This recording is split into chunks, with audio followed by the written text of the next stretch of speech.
Hello hello friends. तो हमारे जो बीकानेर संभाग हैं उनकी ज़िलों का जिला दर्शन चल रहा था। बीकानेर संभाग के अंतर्गत 4 ज़िले आते हैं, जिसमें से मैंने आपको बीकानेर और जो गंगानगर है उसको पढ़ा दिया था। और अभी हमारे 2 ज़िले जो बीकानेर संभाग हैं उससे बाकी रह गए हैं। एक तो है हनुमानगढ़ और एक हमारा चूरू ज़िला है। तो चूरू को हम कल पढ़ लेंगे, आज हम हनुमानगढ़ ज़िले को पढ़ेंगे। वैसे फ्रेंड्स, जो हनुमानगढ़ है, जो हनुमानगढ़ का जो 31वां मतलब हनुमानगढ़ स्वतंत्र रूप से ज़िला नहीं था। हनुमानगढ़ है जो गंगानगर से टूटकर 31वें ज़िले के रूप में बना था। और जो गंगानगर है इसका निर्माण जो माना जाता है वो 12 जुलाई 1994 को ये गंगानगर नहीं सॉरी ये हनुमानगढ़ ज़िला बना था। क्योंकि हनुमानगढ़ ज़िला है जो स्वतंत्र ज़िला नहीं था, 31वें ज़िले के रूप में हनुमानगढ़ को ज़िला बनाया गया था। और ये बीकानेर संभाग के अंतर्गत आता है हनुमानगढ़ ज़िला। तो फ्रेंड्स, जो हनुमानगढ़ और जो गंगानगर है उन दोनों के क्षेत्र को मिला के योध्य क्षेत्र कहा जाता था। और इसी क्षेत्र को कहा जाता है नाली क्षेत्र और इसी को कहा जाता है पाट क्षेत्र। तो फ्रेंड्स, जो इसका मतलब प्राचीन नाम था वो योध्य क्षेत्र था, क्योंकि ये जो हनुमानगढ़ है ये गंगानगर का ही भाग था। उसके बाद में यहाँ पर ये मतलब प्राचीन सभ्यताओं की भूमि मानी जाती है, क्योंकि यहाँ पर जो कालीबंगा सभ्यता है उसका मतलब यहाँ पर प्रचलन था। जो कालीबंगा सभ्यता है वो मिली है, उसके अवशेष प्राप्त हुए हैं कालीबंगा सभ्यता के। और कालीबंगा सभ्यता है वो जो घग्गर नदी है, घग्गर नदी के किनारे पर कालीबंगा सभ्यता का विकास हुआ था। और यहाँ पर ही है पीलीबंगा सभ्यता, और यहीं पर है एक और सभ्यता है जिसका नाम है रंगमहल सभ्यता। और 3 सभ्यताएँ यहाँ पर विकसित हुई हैं। सबसे ज़्यादा जो ये कालीबंगा सभ्यता है, कालीबंगा का जो अर्थ होता है वो होता है काले रंग की जो चूड़ियाँ होती हैं वह। और यहाँ से विश्व की सबसे पहले जो कपास की खेती के जो साक्ष्य मिले हैं वो कालीबंगा से मिले हैं। और जो लकड़ी की जो नालियाँ होती थी उसके साक्ष्य भी कालीबंगा सभ्यता से प्राप्त हुए हैं। और जुते हुए खेत के अवशेष जो सबसे पहले प्राप्त हुए वो कालीबंगा हनुमानगढ़ से प्राप्त हुए हैं। और जो शल्य चिकित्सा होती है उसके भी साक्ष्य यहाँ से प्राप्त हुए हैं। देख सकते हो आप, इतना प्राचीन टाइम में भी मतलब एक शल्य चिकित्सा हुआ करती थी। और यहीं से मतलब ये सभ्यता है इसको है ना मतलब प्रॉपर ये बहुत ही ज़्यादा मतलब नगरीय सभ्यता थी। और ये जो सभ्यता है इसकी मुझे सबसे अच्छी जो बात लगी वो लगी यहाँ पर जो परिवार था वो मैट्रियार्की थी, मतलब यानी कि माता का परिवार चलता था, मातृ सत्तात्मक था। आज हमारा जो समाज है वो पैट्रियार्की है, यानी कि पिता का जो सत्ता है वो चलती है। बट जो कालीबंगा सभ्यता है उसमें मतलब मैट्रियार्की चलती थी, माता की सत्ता चलती थी, माता का वंश चलता था आगे से आगे। उसके बाद में जो फ्रेंड्स थर्ड है जो है बटनेर दुर्ग। और बटनेर दुर्ग इसकी नींव ये शासक थे, बाटी शासक थे भूपत सिंह जी, इन्होंने रखी थी सन 288 ईस्वी के अंदर। और जो ये हनुमानगढ़ या बटनेर दुर्ग है इसको बटनेर दुर्ग को ही कहा जाता है, जो उत्तरी सीमा है उसका पहर ही कहा जाता है। और ये बटनेर दुर्ग है सबसे ज़्यादा जिस दुर्ग ने विदेशी आक्रमण झेले हैं वो है बटनेर दुर्ग। बटनेर दुर्ग पर बहुत ज़्यादा विदेशी आक्रमण हुए थे। और इसमें ही तैमूर जी ने, जो तैमूर लंग था, उन्होंने ही कहा था इस दुर्ग के बारे में कि मैंने पूरे हिंदुस्तान में घूम लिया बट मैंने जो बटनेर का दुर्ग देखा ऐसा हिंदुस्तान में कोई भी दुर्ग नहीं है। उन्होंने अपनी जो आत्मकथा लिखी थी तजुक ए तैमूरी, उसके अंदर इस बात का जिक्र किया है कि मैंने हिंदुस्तान में ऐसा कहीं पे भी दुर्ग नहीं देखा जैसा बटनेर दुर्ग को देखा। उसके बाद में जो पॉइंट है वो है गोगामेड़ी मंदिर। ये फ्रेंड्स नौहर जो तहसील है हनुमानगढ़ की उसके अंदर ये गोगा जी का मतलब मंदिर बना हुआ है। और जो इनका गोगामेड़ी और इनका जो सिर गिरा था वो है दुर्मेड़ी। वो है धुरमेड़ी, और धुरमेड़ी है जो है चूरू के अंदर, चूरू के जो ददरेवा हैं उसके अंदर धुरमेड़ी है। और एक मंदिर यहाँ पर है गोगामेड़ी जो नौहर हनुमानगढ़ के अंदर हैं। तो कहते हैं कि जो गोगा जी हैं ये मोहम्मद गजनवी से युद्ध करते करते, जिन्होंने गायों की रक्षा के लिए गोगा जी ने युद्ध किया था महमूद गजनी से, और महमूद गजनी से युद्ध करते करते इनकी कहते हैं कि इनका जो मतलब सिर था वो चूरू ददरेवा के अंदर गिर गया था। उसके बाद में इन्होंने धड़ से भी बहुत टाइम तक ये धड़ से लड़ते रहे बिना सिर से, और इनकी जो धड़ गिरी थी वो गिरी थी हनुमानगढ़ के नौहर तहसील में। तो फ्रेंड्स, जो जहार पीर हैं, जहार पीर की जो उपाधि दी है वो मोहम्मद गजनवी ने ही दी है। जहार पीर और सांपों का देवता, इनके जो दो ये उपनाम हैं। जहार पीर हैं ये फ्रेंड्स जो मोहम्मद गजनवी थे उन्होंने ही इनको जहार पीर की उपाधि दी थी। और इनका जो मेला लगता है वो गोगा नवमी के दिन लगता है, दोनों जगह ही लगता है। गोगा नवमी को ददरेवा चूरू के अंदर भी लगता है और हनुमानगढ़ की नौहर तहसील में भी लगता है। तो फ्रेंड्स, जो मतलब गोगा जी की एक विशेषता है कि इनके जो मंदिर के अंदर पूजा होती है वो 11 माह तो मुस्लिम जाति का पुजारी इनकी पूजा करता है, और 1 माह के लिए हिंदू पुजारी इनकी पूजा करता है, मतलब गोगा जी की। और जो एकमात्र ऐसा स्थान मतलब जहाँ पर मुस्लिम और हिंदू मतलब दोनों मतलब धर्मों को आप देख सकते हो एक साथ में, मतलब एक जगह सांप्रदायिक, मतलब जैसे हिंदू मुस्लिम का एक जगह मतलब मिलन होता है वहाँ पर। जैसे कि इनका जो पूजा स्थल भी है तो वो दोनों मतलब हिंदू भी पूजा करते हैं इनकी और मुस्लिम भी पूजा करते हैं। और ये जो इनका जो मंदिर है इसका निर्माण करवाया था फिरोज खां तुगलक ने, जो गोगामेड़ी का निर्माण है।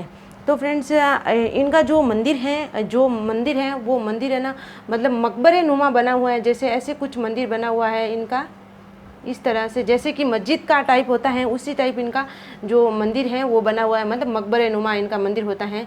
और इनके जो मंदिर है इसके जो बाहर है, मंदिर के बाहर बिस्मिल्लाह अंकित होता है, जो कि एक मस्जिद के बाहर लिखा हुआ होता है। तो उसके बाद में है शीतला माता का मंदिर। शीतला माता का मंदिर है जो गगड़ नदी का अफवाह क्षेत्र है, वहीं पर इन माता का मंदिर है, शीतला माता का मंदिर। और जो शीतला माता है, इन मंदिर को जो मुस्लिम लोग हैं वो शीला पीर के नाम से भी इनकी पूजा करते हैं, शीला माता की। और शीला माता का मंदिर है वहाँ पर ये जो गगड़ नदी के अपर क्षेत्र में पाया जाता है, बट इस माता के जो प्रसाद के रूप में चढ़ते हैं तो कहते हैं ऐसे कि यहाँ पर इनके यहाँ नमक का पानी चढ़ाया जाता है शीला माता के। उसके बाद में है भाद्रकाली। जो भाद्रकाली है वो भाद्रकाली का माता का मंदिर है वो अमरपुरा गांव में है, और ये माँ काली के रूप में भी पूजी जाती हैं। और जो भद्रकाली हैं, भद्रकाली माता हैं, इनके मंदिर का जो निर्माण करवाया था वो बीकानेर के नरेश महाराजा राम सिंह ने करवाया था। और जो ये भद्रकाली या माँ काली हैं ये सुनार जो होते हैं उनकी कुल देवी हैं। सुनारों की जो कुल देवी हैं वो माँ काली हैं या फिर भद्रकाली माता हैं। उसके बाद में है ब्राह्मणी माता का मंदिर। जो ब्राह्मणी माता का मंदिर है ये पल्लू गांव के अंदर है, और ये जो ब्राह्मणी माता का मंदिर है वो पल्लू गांव हनुमानगढ़ के अंदर है।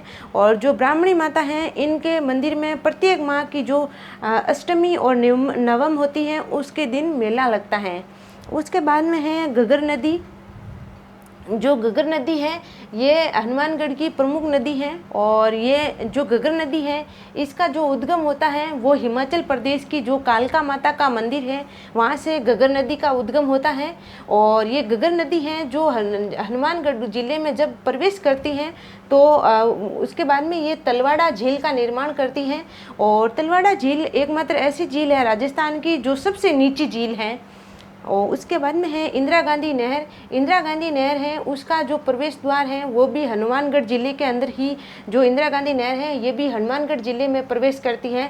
इंदिरा गांधी नहर आपको पता होगा कि जो पूरा मरुस्थल क्षेत्र है उसको सिंचती है, और मरुस्थल की मरुगंगा के नाम से भी जानी जाती है। और जो ये इंदिरा गांधी नहर है ये हनुमानगढ़ जिले का खरखेड़ा गांव है उसके अंदर प्रवेश करती हैं। बट ये टिब्बी तहसील है, कभी कभी गांव तहसील का नाम पूछ के गांव का भी पूछ लेते हैं, क्योंकि थोड़ा अभी डीपली क्वेश्चन पूछना शुरू हो गए। पहले ऊपर ऊपर से क्वेश्चन पूछे जाते थे, बट अभी डीपली पूछते हैं, क्योंकि थोड़ा जो पढ़ाई का लेवल है वो बढ़ चुका है, और इसीलिए यहाँ पर नाव आपका गांव का नाम भी पूछ सकते हैं। तो खरखेड़ा गांव है, वहाँ से इंदिरा गांधी नहर का प्रवेश होता है हनुमानगढ़ जिले के अंदर राजस्थान में। उसके बाद में है जो खेल का सामान होता है, वो खेल का सामान सबसे ज़्यादा फ्रेंड्स हनुमानगढ़ जिले के अंदर बनाया जाता है, सर्वाधिक हनुमानगढ़ के अंदर बनाया जाता है। उसके बाद में है जो पल्लू गांव है, पल्लू गांव के अंदर जो सरस्वती की जैन मूर्तियां हैं, मतलब यहाँ पर ये जो पल्लू गांव है, पल्लू गांव के अंदर ही रंग महल सभ्यता है, वहीं से सरस्वती की जो जैन मूर्तियां हैं वो प्राप्त हुई हैं। मतलब प्राचीन जो सभ्यता है उससे प्राप्त हुई है सरस्वती की जैन मूर्तियां। और ये जो सरस्वती की जो जैन मूर्तियां हैं, इन्हीं को दिल्ली का जो संग्रहालय है, राष्ट्रीय संग्रहालय, उसके अंदर रखा गया है। उसके बाद में है जो बीकानेर संभाग है, बीकानेर संभाग के अंदर 4 जिलों को रखा गया है। सबसे पहले बीकानेर खुद, और उसके बाद में है चूरू, उसके बाद में है श्री गंगानगर, उसके बाद में है हनुमानगढ़, जिस जिले को आज हमने अध्ययन किया था। तो हनुमानगढ़ जो ज़िला है ये फ्रेंड्स बहुत ही लेट बना था, तो इसके बाद में इसके जो हैं बहुत कम फैक्ट है। उसके बाद में जो हनुमानगढ़ है, मतलब ये जो बीकानेर संभाग है, इसमें सबसे कम नदियां हैं, क्योंकि आपको पता होगा कि जो बीकानेर और चूरू है इसमें कोई नदी है ही नहीं। और जो ये बीकानेर मतलब ये संभाग है, जो हनुमानगढ़ और गंगानगर का जो क्षेत्र है, ये मतलब क्षेत्र आता है जो भौतिक स्वरूप है इसका, ये शुष्क मरुस्थल प्रदेश के अंदर ही आता है। बट जो जब आपको घग्गर का मैदान पूछा जाए तो घग्गर का मैदान है ये गंगानगर और हनुमानगढ़, इन दोनों के अंदर घग्गर का मैदान है। बट यहाँ पर पाई जाने वाली जो मिट्टी है वो जलोढ़ मृदा है, और यहाँ पर कहते हैं कि जो सर्वाधिक मतलब कपास का उत्पादन होता है। वैसे ही इसको फलों की टोकरी कहते हैं हनुमानगढ़ को। और इसमें थोड़ा सा मतलब मेरे को समझाने का लगा तो बता देती हूँ मैं आपको कि जो 31 नंबर का जो ज़िला था वो हनुमानगढ़ बना। बट 31 नंबर के ज़िले से पहले आप ऐसे याद रखना कि इससे पहले 2 ज़िले बन चुके थे। और सबसे पहले जब 26 जनवरी 1950 को 26 जनवरी 1950 को टोटल जो ज़िलों की संख्या थी वो 25 थी, और आज जो आप वर्तमान में देखेंगे तो टोटल जो ज़िले हैं वो 33 ज़िले हैं। तो सबसे पहले जो 26वां ज़िला बना था, तो वो 26वां ज़िला 1 नवंबर 1956 को बना था,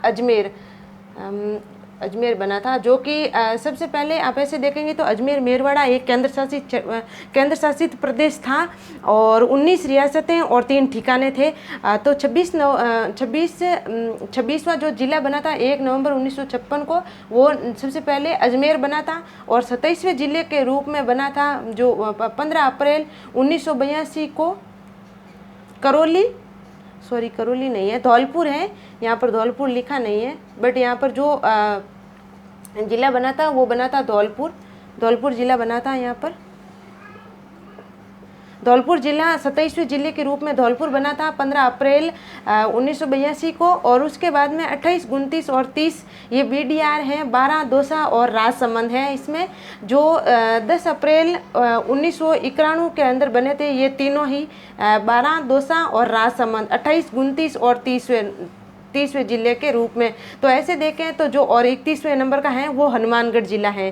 तो ऐसे देखें तो मतलब 1 और 2 और 3, इसके बाद में जो चौथा आएगा वो हनुमानगढ़ आएगा। और उसके बाद में जो 32वें ज़िले के रूप में बना था वो 32वें ज़िले के रूप में सबसे छोटी औद्योगिक नगरी के रूप में जिसको जाना जाता है करौली बना था 19 जुलाई 1997 को। और उसके बाद में 33वें ज़िले के रूप में प्रतापगढ़ बना था, जो कि 26 जनवरी 2008 को बना था। इसी तरह जो वर्तमान में आज भी मतलब टोटल राजस्थान के अंदर जो ज़िलों की संख्या है वो टोटली 33 ज़िले हैं आज, और 7 संभाग हैं। और सबसे जब अगर लेटेस्ट संभाग पूछे तो वो भरतपुर संभाग है। जो ये प्रतापगढ़ ज़िला है ये 2008 में बना था, बट जो सबसे नवीनतम जो संभाग भरतपुर है सबसे नवीनतम जो संभाग है वो भरतपुर है, वो 2005 के अंदर बना था वसुंधरा राजे जब सीएम थी। तो फ्रेंड्स, इस तरह हमारे जो भी हनुमानगढ़ के फैक्ट थे उनका हमने अध्ययन कर लिया है। इसके बाद में आने वाला नेक्स्ट वीडियो जो हमारा चूरू जिले से संबंधित होगा। और कैसी लगी आपको क्लास? आई होप आपको क्लास पसंद आएगी। Thank you all.